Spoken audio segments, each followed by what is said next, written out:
I was sitting there thinking, um, um, it, you know, I'm learning that once you find your purpose and you really sit with that, um, you have to grieve a lot of old stuff, your old identity, the way you see things, surrendering to an idea, which I can always own up to is probably the biggest challenge because I just think as people we have a deep rooted desire to want to control things in our own way, in our own lens, and how it should be, how it should be in our minds and hearts. And so, I don't think a lot of times people talk about the loneliness aspect that comes when you do find your purpose or you're walking in your purpose and things of that nature. Because again, it is the surrender um, that I would tell anybody is it's an eye opening thing. It changes your mind. I think it changes your entire mentality. How you view life is a lot different when you live for something that's beyond yourself and you look at the scope of things, especially when you accept it. It truly changes everything. People often ask, like, how do you find your purpose? And everybody will give you a million different answers on what exactly that means. And to be honest with you, I have always thought and believe that when it comes to your purpose, it is always the thing that has always come most natural to you. The things that bring you the most sense of fulfillment, the sense of joy. I think the problem is a lot of us look at our purpose and we think of it very small. And often I would challenge a lot of it, look at how do we find ways to monetize from it at its highest capacity. And it's not to diminish the value of money.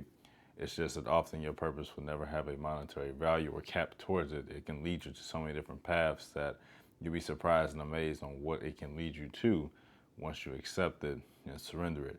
I've always been a firm believer that people have gifts, and within those gifts, a lot of times people are afraid to walk into their gift or walk into their purpose because it will require them to die to the old self of who they are. It will require them to look at life completely different. And more importantly, it will require them to hold themselves to a higher standard um, and look in the mirror and to think of things and to think of past discussions and to think of past interactions. And while I don't believe that you should hold on to the past, your past does affect who you are today, especially if you have not done the inner work to navigate those things.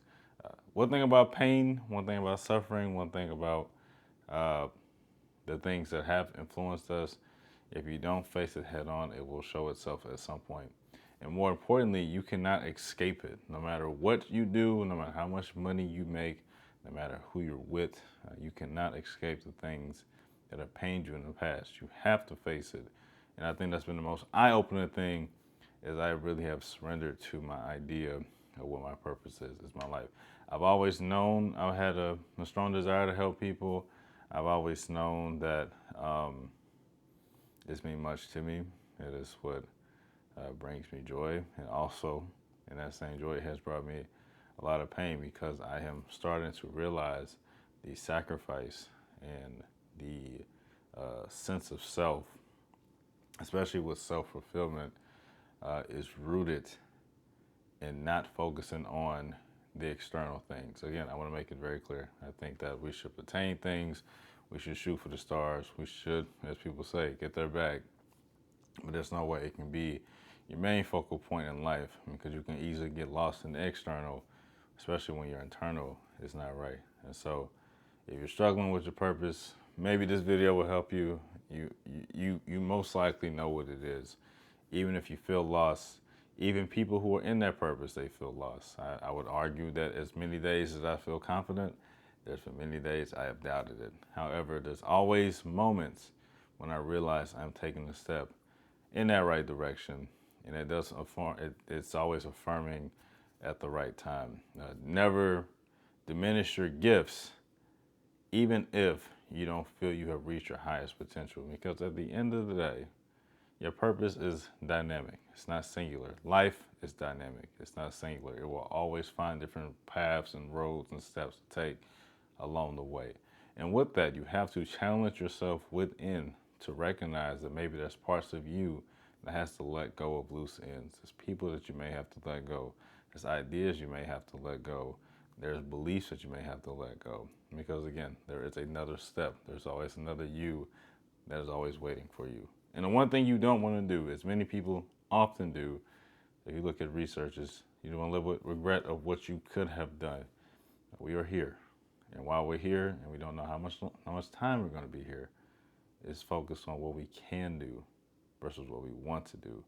Let's focus on what we should do versus what we think we should do. Again, deep down, I truly believe internally we all know the gifts that we have. The problem is we don't want to take that step and look in the mirror and accept and surrender. It's hard, especially for our guys. So, I don't know where I was going with this. It was on my mind and heart, and sometimes you just got to speak from the heart. Again, if you're a Missouri resident, I am starting, again, a men's wellness group starting August 9th. It will be virtual. Again, Missouri residents, phase B and C will be down the line. I do appreciate y'all walking to your purpose, even if it's scary, even if you feel lonely, even if you doubt yourself. Because again, your gift is waiting, and there's people waiting to see you at your highest potential. More importantly, honor yourself to the highest potential that you need to be, because you're here. And while you're here, why not reach for your higher self? Appreciate you guys. Talk to y'all soon.